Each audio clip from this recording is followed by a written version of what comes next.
മരുമക്കൾ എന്നത് നമ്മുടെ മകൻ വിവാഹം കഴിച്ചു കൊണ്ടുവന്ന പെൺകുട്ടിയാണ്. ആ പെൺകുട്ടികൾ നിന്റെ പിടുത്തത്തിൽ നിന്നാണ് പോകാതെ ഞാൻ ഇങ്ങനെ ഒരു 10-15 കൊല്ലം ഇങ്ങനെ കൊണ്ടുനടക്കുന്നു എന്ന് ഒരു അമ്മായിമ്മയും വിചാരിക്കേണ്ടതില്ല. കാരണം നമ്മുടെ പിടുത്തത്തിലേക്ക് തന്നതല്ല ആ പെൺകുട്ടികളെ. നമ്മൾ ഇസ്ലാമിക നിയമം പഠിച്ചാൽ നമ്മുടെ പിടുത്തത്തിലേക്ക് തന്നതല്ല. ഈ ഭർത്താവിന്റെ ഉമ്മ വിചാരിക്കാൻ നിന്റെ പിടുത്തത്തിന് തന്നതാണ്. അല്ലേ അല്ല, അത് ആ ചെറുപ്പക്കാരന്റെ പിടുത്തത്തിലേക്ക് കൊടുത്തതാണ്. അപ്പോ ഈ മരുമക്കളുടെ ജീവിതം സന്തോഷകരമാക്കാൻ കുടുംബങ്ങൾ ശ്രദ്ധിക്കേണ്ടതുണ്ട്. കാരണം എന്താ, അതൊരു മീസാഖൻ ഖലീദ, ഒരു ബലിഷ്ഠമായ കരാറിലൂടെ നമ്മുടെ മകൻ കല്യാണം കഴിച്ചു കൊണ്ടുവരുന്നതാണ്. അവർക്ക് വീടിനകത്ത് സ്വസ്ഥതയുണ്ടാകണം. മരുമക്കൾക്ക് വീടിനകത്ത് സ്വസ്ഥതയുണ്ടാകണം. അവർക്ക് വീടിനകത്ത് സമാധാനം ഉണ്ടാകണം. അവർക്ക് വീടിനകത്ത് സന്തോഷമുണ്ടാകണം. അവർക്ക് എങ്ങോട്ടെങ്കിലും ഒരു യാത്ര പോകണമെന്ന് വിചാരിച്ചാൽ കളവ് പറഞ്ഞ് പുറത്തു പോകേണ്ട ഒരവസ്ഥ ഉണ്ടാകരുത്.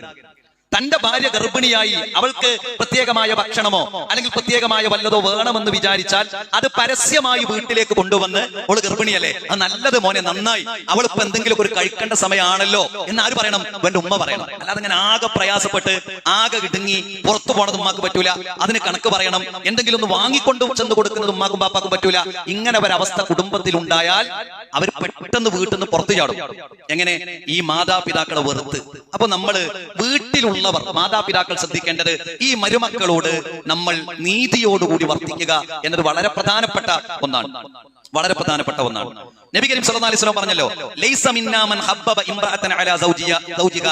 ഒരു സ്ത്രീയെ ഭർത്താവിൽ നിന്ന് അകറ്റുന്നവർ നമ്മിൽപ്പെട്ടവരല്ല.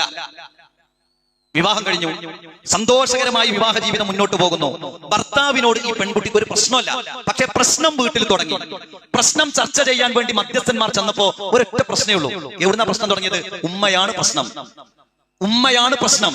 ആ ഉമ്മ പ്രശ്നമുണ്ടാക്കിയത് കാരണത്താൽ മാത്രം സന്തോഷത്തോടുകൂടി മുന്നോട്ട് പോയിരുന്ന ഒരു ഭാര്യയും ഭർത്താവും തെറ്റി അതൊരു ത്വലാഖിലേക്ക് എത്തുക എന്നത് ക്രൂരമായി ഈ ദമ്പതികളോട് ചെയ്യുന്ന ഒരു കാര്യമാണ്. അപ്പോ കുടുംബത്തിലുള്ളവർ അത് ശ്രദ്ധിക്കണം. ആൺകുട്ടികൾ മാതാപിതാക്കളെ നോക്കുക, സംരക്ഷിക്കുക എന്നത് ആൺകുട്ടികൾക്ക് നിർബന്ധമാണ്.